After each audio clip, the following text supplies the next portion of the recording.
gosti tekmovanje pevskih zborov. Zanima, če boste kako obeležili ta lep jubilej? Ja, letos je prav posebno leto, ker mednarodne tekmovanje organiziramo že 10. Državno tekmovanje smo organizirali že 20-krat.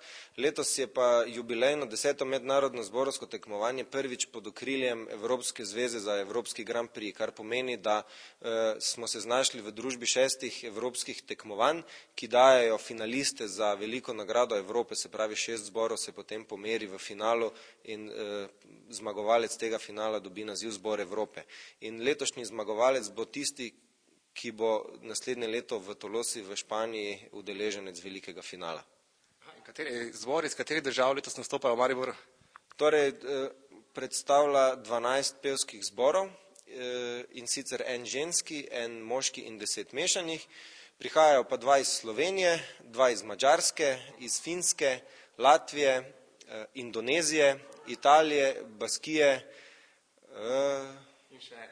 pa še kaki bi se našli. Veliko je. In po katerem ključu jih izbirate? Torej, po razpisu se zbori prijavijo k nam na sedež v Ljubljano, pošljajo posnetke in na podlagi posnetkov naš umetniški svet izbere 12 zborov, ki tekmuje na tekmovanju. Kako pa bi kaj ocenili pomen Mariborskega festivala recimo v širšem evropskem svetovnem prostoru?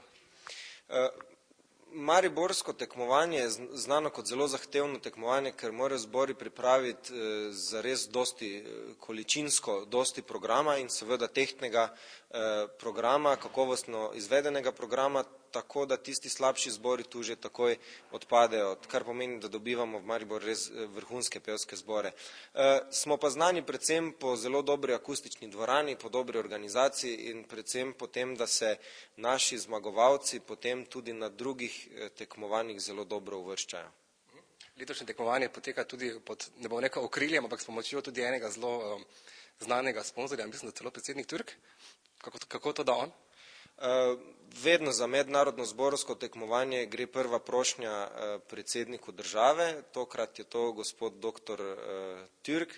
V lanskem letu, ko smo gostili 9. mednarodno zborovsko tekmovanje, prav tako prevzel pokroviteljstvo in nas je celo obiskal na otvoritvenem koncertu, je prisostvoval z soprogo in z člani svojega kabineta, tako da smo potem bili zelo počaščeni, saj je bil prvi po Milanu Kučanu in Janezu Drnovšku tisti predsednik, ki je tudi obiskal naše tekmovanje.